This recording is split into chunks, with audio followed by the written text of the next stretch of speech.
Investing, taxes, and a ferocious hidden penis. 3 things school ain't teach you enough about. And unfortunately, this isn't a finance channel. Of course, we're talking about the final boss of Focas, the maligned weasel, one could say measle, of Madagascar, the Fossa. And with that, there's 2 types of people. Those that have never perceived this rough draft cat, and those that never would have if Jada's will would have rocked Chris and left him with Fresh Prince before they did 2 movies. And that might be because putting the Fossa on a lesson plan would mean explaining to a room full of children that concealed poop shoot is their actual name. Cryptoprocta ferox is their scientific tag, where ferox means fierce or ferocious, and cryptoprocta refers to the Fossa's anus being hidden from the public. Fossas use scent glands to mark their territory, and these glands are found in the anal pouch, and this anal pouch is like a modesty garment for their brown balloon knot. That modesty got rewarded with the scientists immortalizing the big bad of Madagascar by its forbidden Fruit Loop. At least they're not alone. They could always start a support group with a platypus. The name almost becomes purposefully provocative when you realize there is one whole, no pun intended, genus named Fossa.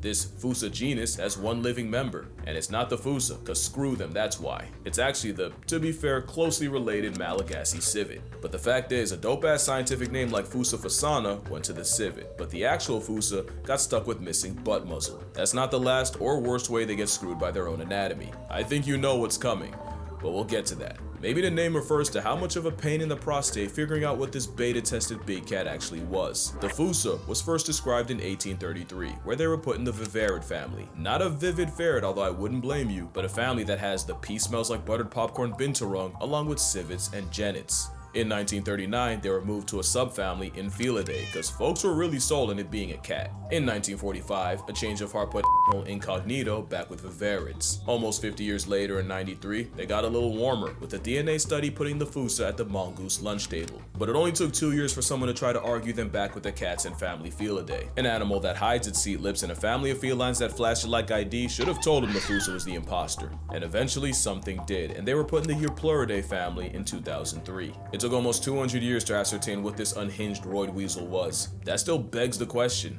what exactly is a Fossa? That question takes way too much time to answer, and it's probably why most schools don't even bother. So obviously I'm going to try to do it in a minute with no teaching degree. So, with Order Carnivora, there's basically 2 teams, Team Cat and Team Dog. Team Dog, Caniformia, is basically all the animals you think are dogs, and you got your pinnipeds, the raccoon family, your bears, and the weasel family, aka the animals that think they're bears. Team Cat, Feliform are, well, cats, hyenas, and the mongooses. The Fossa is on the Feliform side, and their family Eupluridae is full of animals you've never seen before. If you can name this, you're either lying or you're better than me. The Fossa family shares a common ancestor with the mongoose mafia Herpestidae, and both of them are distant cousins with the hyena family. So even though I'm pretty sure I called it a weasel twice, they're actually on opposite sides. In fact, when you think about it, mongooses are the weasels of cats, and weasels are the mongooses of dogs. Eupluridae has other Madagascar predators you've never heard of because King Julian didn't scream their name loud enough. They include 6 types of Vonceras, like this ring-tailed right here, and also mongoose members like the brown-tailed and the broad-striped. But like I said, the closest living relative of the Fossa is the Malagasy civet that snatched its chain and took his name, but best believe the Fossa gets the last word. So what is the Fossa? The Fossa is an overgrown steroid mongoose civet understudy built like a time-strung cougar with the same cursed anatomy of a hyena. Nothing about animal casserole is straightforward. Even their name had to be an argument. Anyone who had a childhood like mine would pronounce it the same way I've been doing. But if you follow the Attenborough rule, Sir David would have had you saying Fossa. What if I told you both are technically wrong? Cause their name comes from the original Malagasy word, and apparently the correct way to say it is foosh, like foosh, with a performance anxiety at the end. Experts feel free to correct me, but apparently that is the closest to the OG Malagasy pronunciation. It's just that the global game of telephone has Americans saying Fossa, while England pronounces it as Fossa. So if your point of reference is the movie, it's the Fossa! If it's Sir Attenborough or the Wild Thornberrys, it's Fossa. And if you want to feel better than everyone, it's foosh. Now, another reason the Foosh is blacklisted from the curriculum is not just because depending on where you are, they can be thousands of miles and oceans away, but the entirety of your Eupluridae is endangered, and if they're not, they're endangered of being endangered. What does that mean to you? Well, it could mean a lot. You never know what cures nature could be hiding, or where. Scientists once studied the antibodies in llamas in hopes of curing the big cough of 2020, and many believe this moss carpet's fur may contain the key against malaria. But beyond that, losing life over there could hit your pockets here. Deforestation is the biggest reason for the flatlining of Fossa and friends, and according to this article, the same arborcidal activities can cause extreme weather that can lead to the jacking up of food prices. So yeah, something happening a world away can come back to bite you in the wallet, and you might not even realize it until you're forced to finance a carton of eggs. That's honestly why I feel pretty good about working with Ground News, because being informed has never been more important. Ground News is an app developed by a former NASA engineer and designed to abolish bias. Ground News lets you learn more about the things you're interested in or affected by, and it paints the picture as wide as possible, instead of hiding it like a Fossa Fruit Loop. Ground News shows you exactly how far left or right the source of a story leans with an overall factuality check. It's basically a more productive version of doom scrolling at 2 a.m., which, let's be real, we already do. And whether it's in your backyard or an island thousands of miles away, you can actually be informed on things. Things like the price of potatoes going up 22% in the UK, and a West African heat wave leading to a 280% markup in cocoa prices. That's why I partnered with Ground News, and if you'd also like to be chronically online in the best way possible, I got you with 40% off the same $5 a month Vantage plan I'm using if you use my link on screen, in the description. It don't matter, I'm flexible. Make sure you go to groundnews.com/casualgeo to subscribe. But anyway, Fossa are a lot. Actually, speaking on their name, we low-key don't even spell it right. The original Malagasy name is Fossa with one S.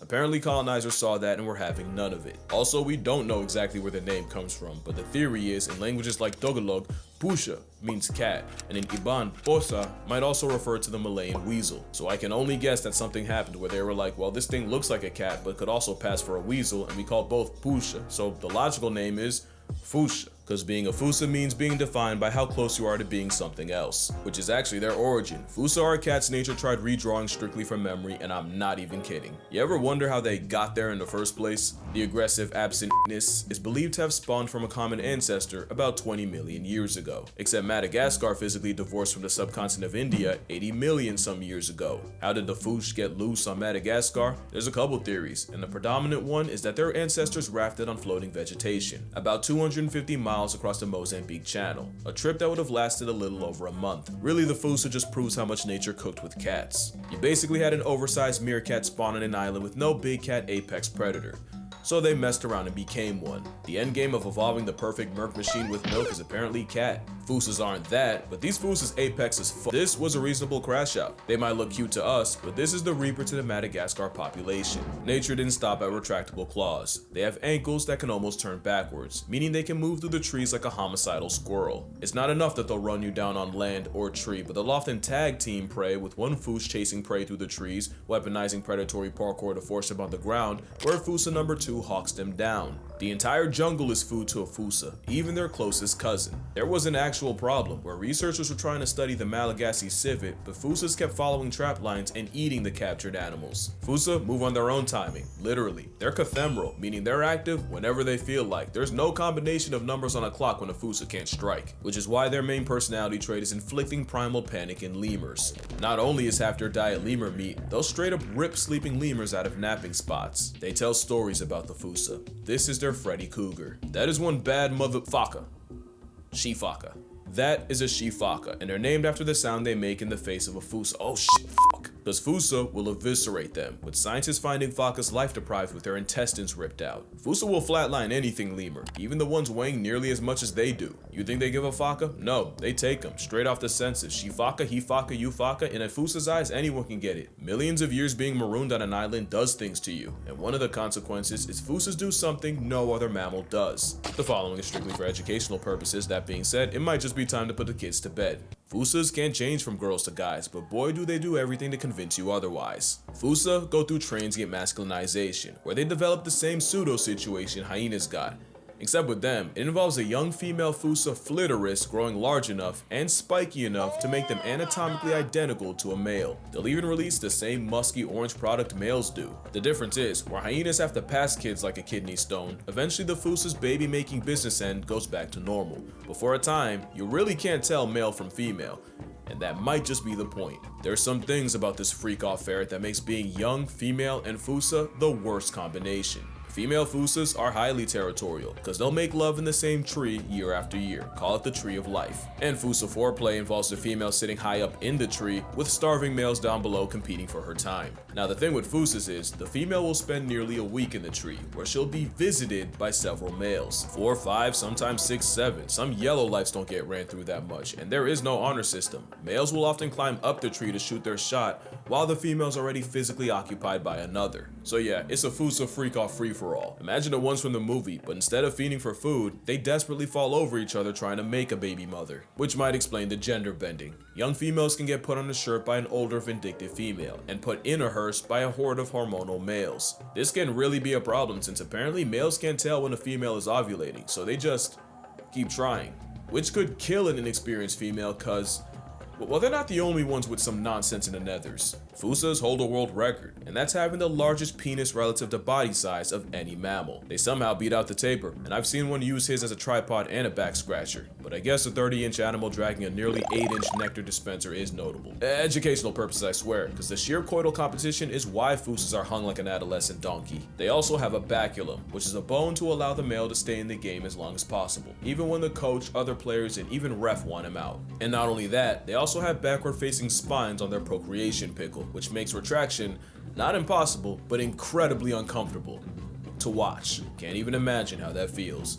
Or maybe I just don't want to. We probably wouldn't even know all this if they weren't so damn loud about it. It's also hard to miss that females can put in 14-hour shifts in one day with multiple males, or sometimes just one. Not only will a Fossa couple go at it for hours, they can spend an extra one stuck in the same physical tie dogs get caught in. Of course, this means nothing to the competition, with researchers witnessing females having to chase off males while still attached cat dog style to their last body. And sometimes multiple rivals climb the tree to fight the male while he's still baculum deep. It's straight player hating, and why Fossas do it at the very tops of the trees, like a tryst on trapeze. Some males will even play defense by guarding the female hours after they mate, especially if that male got interrupted. The couple can even injure themselves, and there's a non-zero chance the male falls and breaks his baculum. It's an entirely unpleasant process from start to finish, and if I have to know that, you do too, and if you unclick for that, I wouldn't blame you. But really makes you look at these guys different, and when your own conception is that demon-esque, unfortunately it's no surprise when they get treated like one.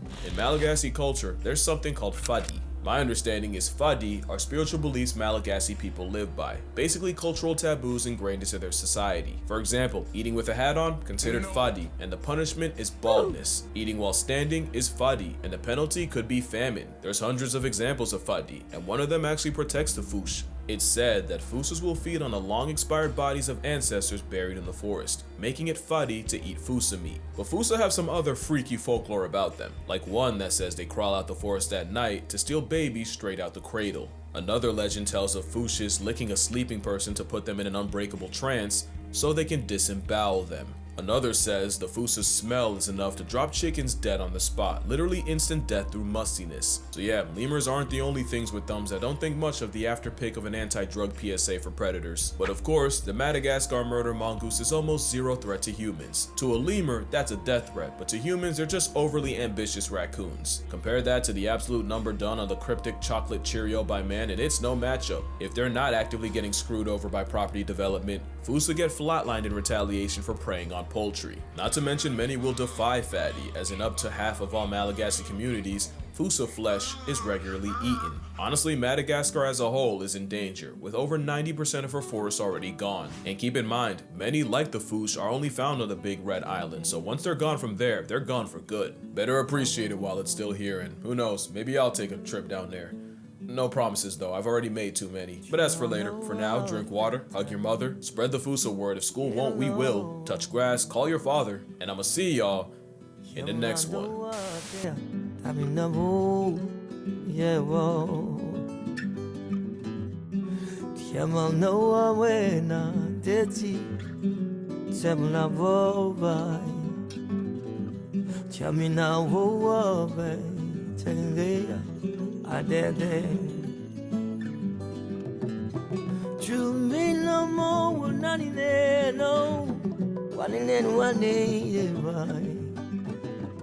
One